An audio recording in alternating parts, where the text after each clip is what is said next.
My name is Vlaada Chvatil, and I'm board game designer. And I was doing both board games and video games in my life, and that's what I will be talking about here, about how these two worlds interconnect and can inspire each other, help each other, and basically. One disclaimer, I need to say I'm not a theoretician of games at all. I never planned some game designing career. I was just always doing it because I liked it. So you should probably not expect any advices or guidelines how to be a game designer because I always just did games the way I liked and it worked. So I became game designer. If it would not work, I would probably not try to find other ways. I would just not be a game designer. So and I need to say it works better with board games because and that's why I ended up being more a board game designer because I was always doing games the way I like them and my friends like them. And yeah, there's fortunately enough people with similar taste around the world, and that is not such. I was never saying to myself, okay, here's the market, how the market looks like, where are some opportunities on it, or where is the target groups I can work for, I can do games for, and how to approach this target group. No, I just do games for people around me, and if it is not good enough, big enough group, it doesn't matter, I will not publish the game. If I found out that there is enough people that like it, I can publish it, which is approach I can afford with board games, but not with a team of people working on video game. Yeah, it is much bigger business and you need to think more about how the game will sell and so on in a video game business. So, let's start just by some brief ideas about or thoughts about board games and games generally. It will probably not surprise you that board games are older than video games, and the first board games we know about are like 5,000 and more years old, and this is just first board games we know about. There can be some even older we don't know, and but since the computers appeared, that it was first thing that many people were thinking about. Definitely that they can be great for doing games, for implementing games, either as a playground for players.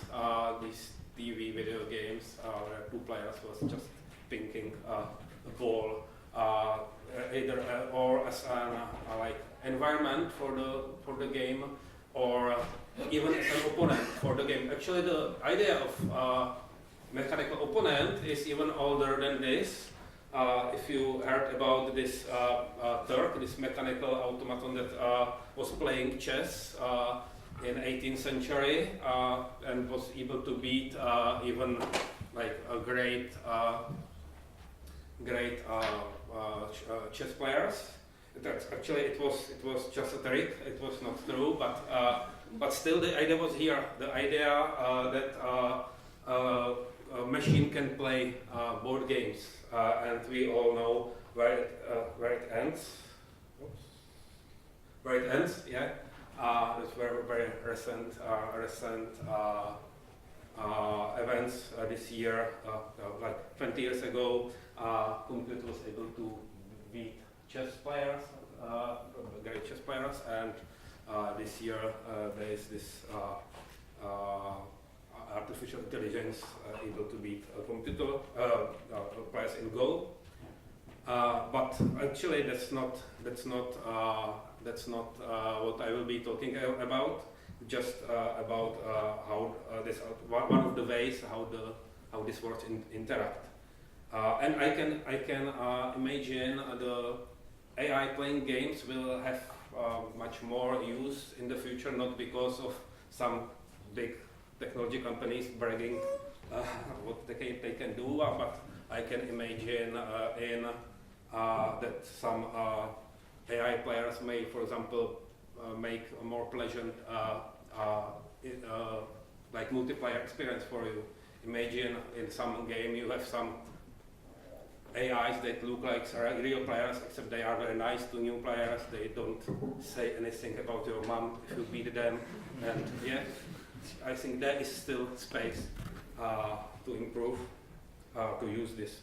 But what I want to talk much more is about inspiration between these two worlds, how board games inspire video games and vice versa. I will be using some examples of my games mostly, because if I say that my game is inspired by something, that looks like confession, but if I say other designers' games was inspired by something, it's more like accusation. But yeah, I will start with Civilization. That that was never like officially admitted, but there are some people say that Sid Meier's Civilization was definitely inspired by this old board game Civilization. So if we accept the fact that it was that was a board game that inspired a video game, then it is definitely true that this video game then inspired lots of board games. Two of them officially. Yeah, this first one and last one, and the middle one. I think the author never admitted it openly too, but I think there's. Well, he did actually. Sorry? He did. Yeah. He said in an interview that the board game was the inspiration. Yeah. Okay. It was. It was inspiration. I would say it now. Yeah. It was definitely inspiration, and now we are doing digital implementation of this board game. So you see how it goes back and forth. So we are doing digital implementation of a board game that was inspired by video game, that was inspired by board game. I think it's obvious there is something there. Yeah. And I admit. I love video games. I was playing lots of computer games when I had enough time, and still play here and there. And I think it shows on my games. For example, this game Dungeon Lords. It's it's just not mechanics, just the basic idea where you are dungeon master. You are building your own dungeon, and there are these cute imps running in the corridors and digging gold and digging more corridors and monsters and traps. So this is obviously another inspiration by video game. And what's next? Yeah. And sometimes it's just about feeling. My game Mage Knight, I was approached by a company, and I had to make a board game based on some miniature game team. But at the same time, I always wanted to create a big, epic adventure game with an epic scale, where you have some map to explore. There is lots of sites where you can fight monsters and defeat them, and where you can interact with locals, recruit armies for you, and just nice map where your hero and his moves with his army and picks stuff and conquers mines and monasteries and so on, and in the end of the game you are able to conquer even cities, and that's probably not the right screenshot. This one. Yeah. Conquer cities, and yeah, if you, for those that didn't recognize the screenshot, I am a big fan of Heroes of Might and Magic series, and it was just a feeling I wanted to transfer to board game. Yeah, this epic adventure of big scale, not just I'm going there, killing one goblin and getting some better dagger or something. So that's another obvious inspiration, maybe not so obvious, but it is this way. So for now I am just talking about where I inspired, but it's frequently works also the other way. There was my game Galaxy Tracker was clearly inspired by video games, by having real-time mechanics, and there was a game Space Run, whose authors openly write that they inspired by Galaxy Tracker, where we are building ships from some components and real-time flying it and fighting meteors and enemies and so on. So I'm glad. I was really glad when this happened, because I felt that it should happen also the other way, and sometimes it does. Yeah. So I forgot what's next. Okay.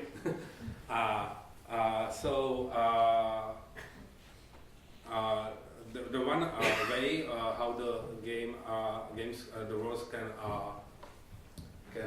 interfere with each other is that you use mechanics of one type of game in another.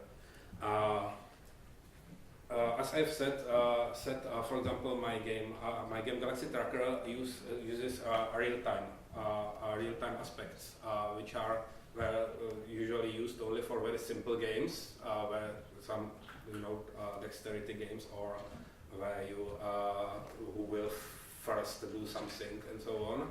And I decided it is a shame. At that moment, I was kind of annoyed by the fact that some of my friends were taking too long when playing board games. It was like forever. So I said, okay, let's create a board game where you cannot do this in video game, yeah. So let's make a board game where it will be really played in real time. It is not so easy. You need very simple base mechanics, because there is not enough time to check rules in real time. Some games tried this, and that doesn't feel very right if you have to solve some issues during the real-time phase of the game. So that's why the Galaxy Tracker game has like two phases, in which in first you build a ship, and that's real time, and there's almost no rules. But the next there is another phase where you fly with the ship. This is actually kind of scoring only, yeah. Some adventure scoring, where you will see how well you built the ship. And but even more visible it is in my next game, which was Space Alert, which is cooperative team game where I'm talking about my games. May I ask first, how many of you knows Galaxy Tracker? Yeah, okay. That's good. Thank you. So, and Space Alert? Yeah, great. Thank you.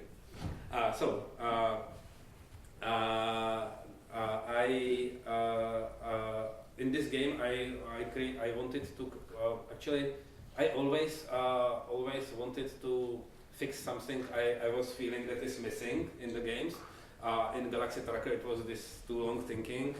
In Space Alert, it was actually originally intended to fix the leader problem in cooperative games. That in some cooperative games there is one person that knows the game best and knows everything best, and just tells everyone what they should do. That it is not very good. You can solve it by various mechanics, like there are some traitors or some hidden roles or some hidden information and so on. But I picked this element, which is time pressure.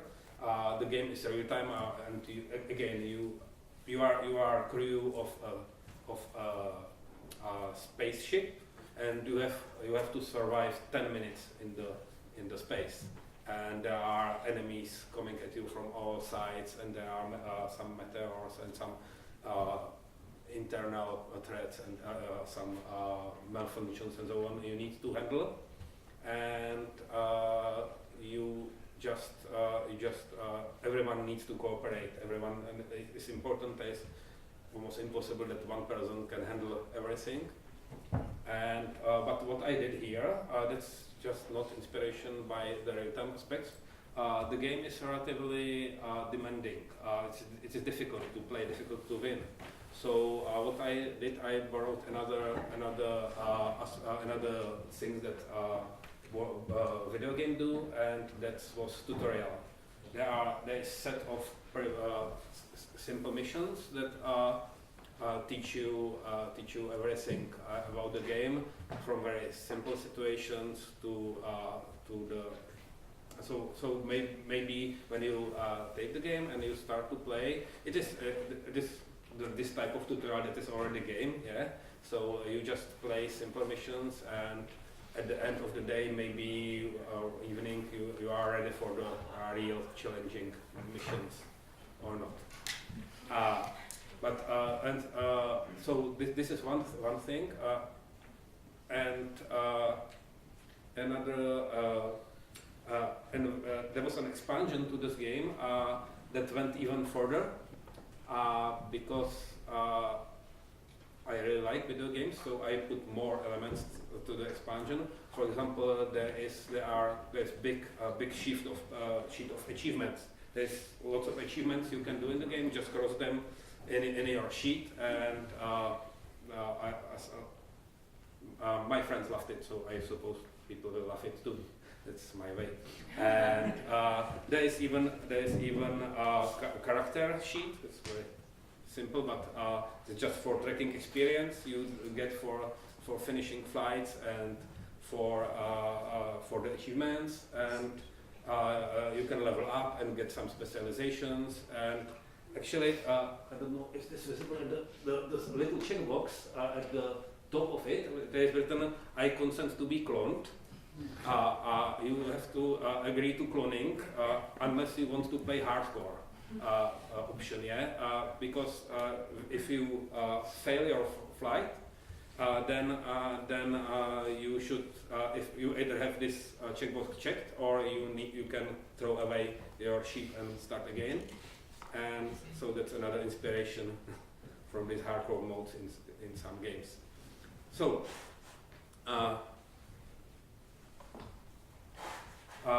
Let's go the other way. The one way where board games inspired by digital games. There is, of course, lots of options. It can be inspired mostly by ideas, but because this is big industry. But it works also the other way. There are some things about board games that digital games are not very good at copying. For example, of course, the social aspect. Yeah, it is still something different when you sit around the table and play with people. And I can imagine why I'm happy that many players still play lots of board games. But why? What about solo board games? Yeah, there's, for example, solo scenarios in my game Mage Knight. There's solo scenarios in Agricola and many other games. Many other games can be played solo, and that's something that's not so obvious why people play so. And they play. I had 1 year after, or almost 1 year after Mage Knight was released, I had some poll on Board Game Geek, and asked people, because I was creating expansion, I wanted to know what people are playing and what not. And I asked by whether they play the solo scenario, and 80% of players of this 200 players that answered say that they played this solo scenario at least once, and like 50% say they played it at least 5 times. I was pretty surprised, but there is because you can play video game. Yeah, it is much easier. You play alone, but the video game is doing everything for you. It is tracking everything. Of course, there's this feeling of real components, but the real animations and so on. This is something that at least evens this. So I think the answer is that board games have clear mechanics, and that's something that at least some part of players prefer. That means mechanics, and that means the players completely understand what's behind. Yeah, they have to understand because they need everything to handle themselves. But it's not just a disadvantage; it can be also advantage. If you take a look at this screenshot, that's you see many big numbers. Yeah, it's hard to imagine effect of all these numbers and of every digit after and if you now you get another great, it is better this or this. Lots of big numbers, and people, I suppose there are people that love big numbers, and because it says that their character is real badass, but actually it is not needed. As you see here, there is, on this screen is hardly any number bigger than 9, except for hit points, and it works too, and it is easy to imagine what +2 will do with your recruits, So this is proof that you don't need big numbers. There are definitely players that prefer if they understand perfectly what's going on and can imagine exactly what effect will any decision have, because most of the differences is that in video game you are using much more intuition. Many video games put you to some award that is believable in one or other way, so you can just imagine what happens. But there are definitely players that want to know what happens if they do something, and find their way how to play efficiently. And for these players, definitely the lower numbers and the mechanics that are clear, where you know exactly what's the consequence of what action. Actually, I think that it is not really just.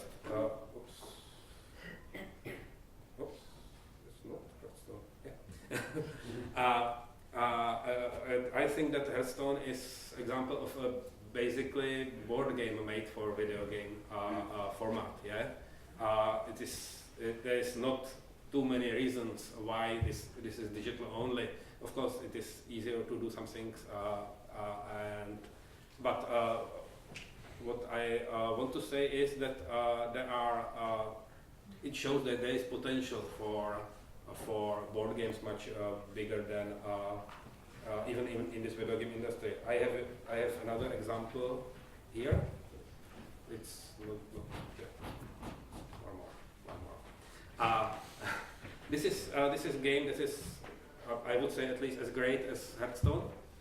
Maybe not as known and not that great art. Actually, I don't know if it is a really released game. It really looks like this. But it is a very great game, and it is like Hearthstone is based on this formula of collectible card games like Magic, the Gathering, and so on. This is based on deck building games like Dominion, and it works very very well.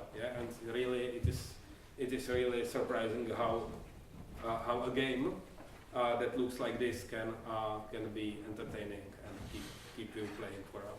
Just for curiosity, is here everyone that played this? Do you guys? Yeah, one. Okay. So maybe and Hearthstone? Yeah, I suppose so. So I am glad that it's longer on the screen than so now because this needs propagating more. It's really great. What's next? Yeah, I was talking about mechanics that are not so easy to copy between the rods, and they definitely work both ways. Of course, from digital board games, there's lots of mechanics you cannot just simply copy to use in a board game, especially most of these mechanics that are based on some realism and or based on some sensomotoric coordination and so on. One of these particular is, but I want to say there is also some really gameplay mechanics you would like to copy, but are hard. For example, fog of war. Yeah, that means you don't see rest of the world except where your characters are, or you see it but you don't see what's happening there. This, of course, there are some ways how you can try to do it. Some map that is built or hidden before players get there, or some hidden info about enemy units. This can be strategy is game based just on this, but generally this is one of the things that this is generally about information. Yeah, it is harder to let players to do something secretly in board games. There are some ways, but actually you don't even want to do this that much, because if you are doing board game, you suppose players will enjoy playing together. Yeah, and not like in some strategy where they start to build each own base at the start and not interacting much. So, but there are also some mechanics that are hard to copy from board game to video games, and this is example of one my game that I think will be never transferred to digital form because it would not make sense, because most of these is based on the interaction, and yeah, you can have interaction with other players. Through some other media, but still the physical presence and the body language and everything is something that, especially in this game, is important. Yeah, because players are doing this stuff when playing the game. Yeah, but even it doesn't mean this social aspect is closed to video games. Do you recognize this? It looks like some cheap version of cheap TV series, Star Trek or something. But actually, it's a it's a video game called Artemis, which is intended to play together. Yeah, people will gather with their computers or tablets, and yeah, I am not using this all the time. Yeah, and it is okay if I'm hurt in the last. Great, so I will just put it away and turn it off. Thank you. So, this is game Artemis, where every player has his own role on the bridge of a spaceship, and he is, and it is a video game, but really you play together, and so this is another way how these worlds meet. I think. So then there is one bit not so exciting maybe, but for me personally very important aspect, and that is that you can use a digital format as a tool for balancing and playtesting board games. I always, since I think it's my second or third game I did board game, I was using some digital prototypes. First, because I'm lazy. And you know, if you change something and you need to print and scissor everything again, it's just pain. And second is, and this is also comfortable, because if you have this, I always created for most of my heavier games, I created a prototype that was played on screen, and mostly I was just dragging stuff at the start, but usually for the games that needed it, I created then a fully working prototype I could play with my friends. It is good for many reasons. For example, well, maybe it is not that good. Maybe I'm overdoing it. Yeah, it takes much more work than to create a game, but it's useful for the final balance. I think that Through the Ages was one of my most successful game. Would be like hell to balance without digital version, and because this way you can get lots of information if you store the data to database, and then you can really, people are telling you this card is too strong, and you take a look to the database and see it is not true, but this is still a problem, because if people feel it is strong, then you should do something about it. But it is good to really see what's going on.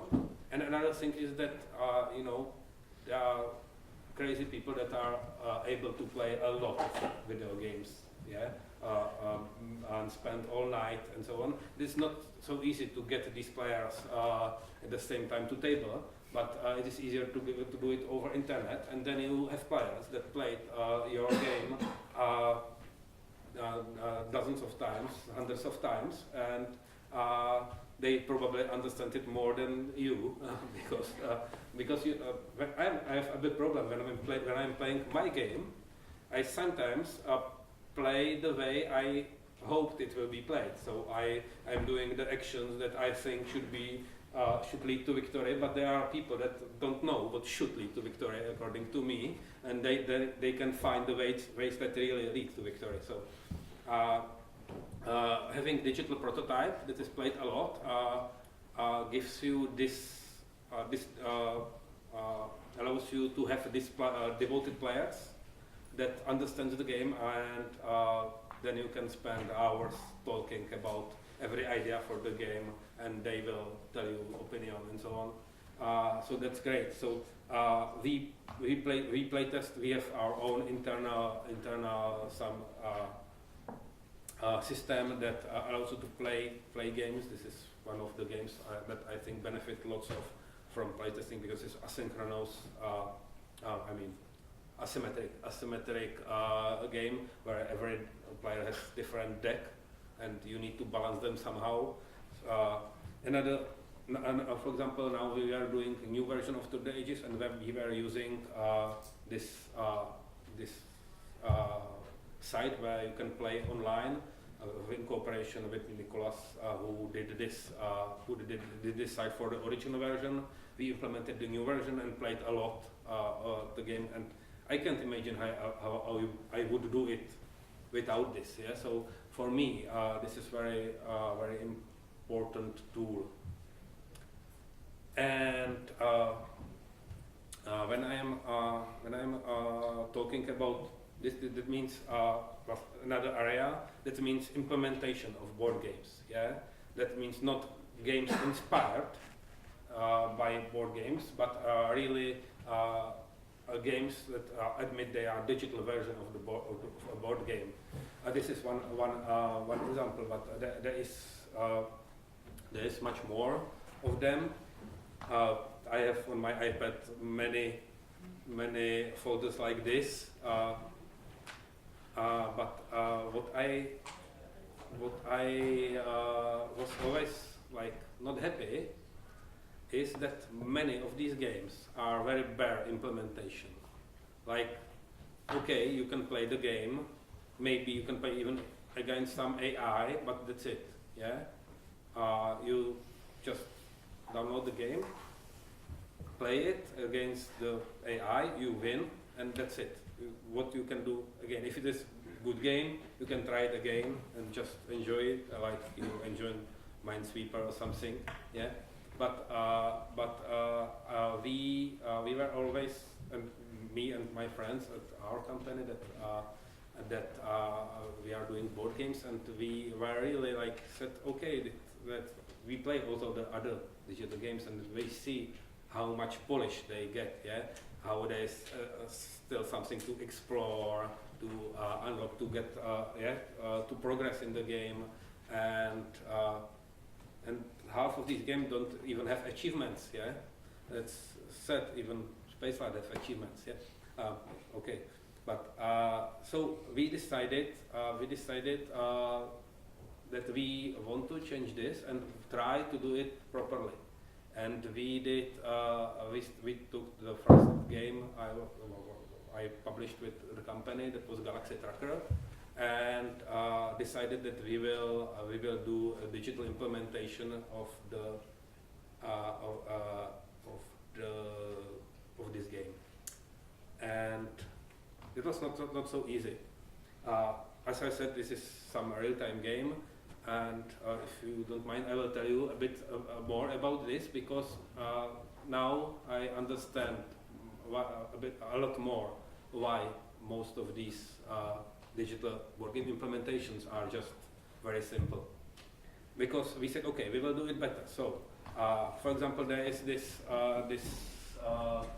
track that tracks where is your ship during the relative position of ships. So we said, okay. We will do it in real space. Yeah, we will put the ships there, and if there will be some adventure, it will not just a card. It will really be. There will be really some art, and there will be astronauts coming to the looting the abandoned stations and so on. So that was, but it was still okay. We knew that it will take more time to do. This like icon-Ds, but we also said, okay, this is a real-time game, and we know that board gamers, lots of board gamers play asynchronously on their device. Yeah, they don't have like half an hour to play. They just get on a bus and want to play few minutes or seconds. So we developed completely new mode for the game, which is turn-based, where you don't grab maniacally tiles from the middle, but where you have action points, and you spend your action points, and then another players play. So we did this also, and we did big campaign, because we want players to enjoy something, progress somewhere, and. And it was so there is non-linear campaign with many dialogues and so on, and another thing is that there is lots of things. If you want to do an app, you need to do this everything. You see achievements, leaderboards. Yeah, we have profiles with many avatars to choose from, and we just spent lots of time doing this. And the question is if it pays off in the end, yeah? It looks like yes, because reviewers loved what we did. We got lots of some this awards and good reviews and so on, and we see also players like it, yeah, really, because I think this mostly because they don't get it usually, but because board gamers, are used. They did the other apps did good job for us, yeah. But this is great rating, and it is greater than some other games, yeah. But there is a catch, yeah, and that's the point.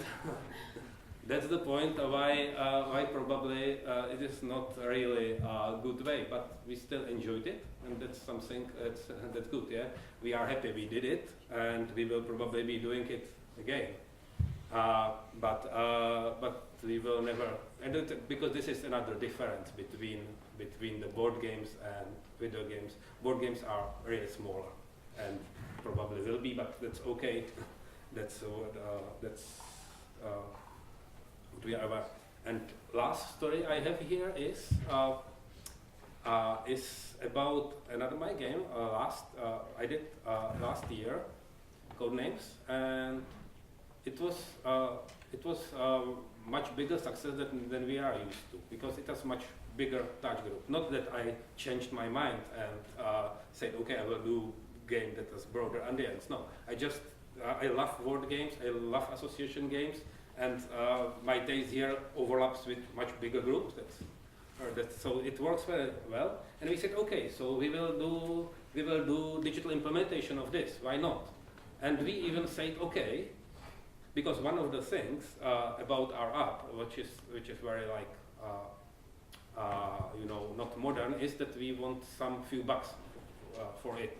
We say, okay, this could work even as a free game, yeah, because if it is much more for much broader audience, that we can really make it free, so get it to much more players.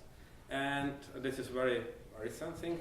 I spent last 3 months designing it, how it would be if it would be free to play, and it was a hell, because in the end, I realized that neither me nor my friends would like the game to make free to play, and basically no board games are made free to play. So and I would end up doing a game that I would not like. No way. So in the end, we returned to the classic model, and we will do again a game that is built normal way, because the point is that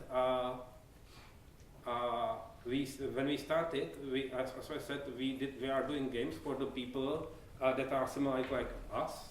So we should continue with this. So next what we do is this digital implementation of Through the Ages, and I think it will be again targeted for people that likes games like we do, and it will be great.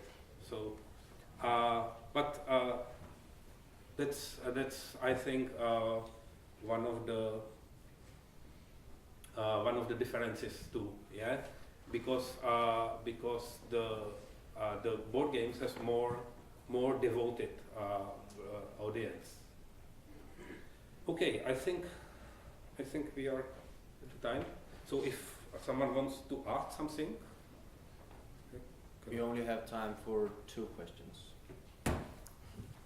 Sorry. Okay. Yeah. You talk a bit about the things that video games can learn from board games, and you gave some example of vice versa also. There is, well, the discourse of course is ample and varied, but there is any concept that you think that video games can teach and learn from board games and vice versa, that is not included in this presentation? That's that's the point is that the most of the audience, or if I talk about this geeky audience, yeah, that I think the people who do the games are like kind of similar and play the games, have similar minds. So you can of course learn from doing this. I think this is too generic question to. If I you can want rephrase that. You give a good example of what was already done, but there are areas where you think there is a need of improvement. I see. I think I will answer you probably in the if there is some area, then I will try to exploit it and use it in my next game. So that's it. Yeah. What do you think about virtual reality and its possibility to give online multiplayer closer experience to tabletop games? Do you have any? There are these attempts. I am not sure about this. I think it is still simpler to just gather at some place and brought pizza and chips and play. But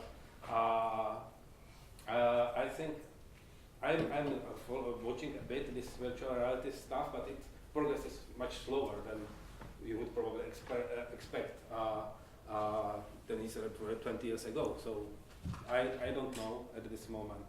But you know, we play video games online, so I mean board games online, so there is probably some space for improvement. Okay. Thank you.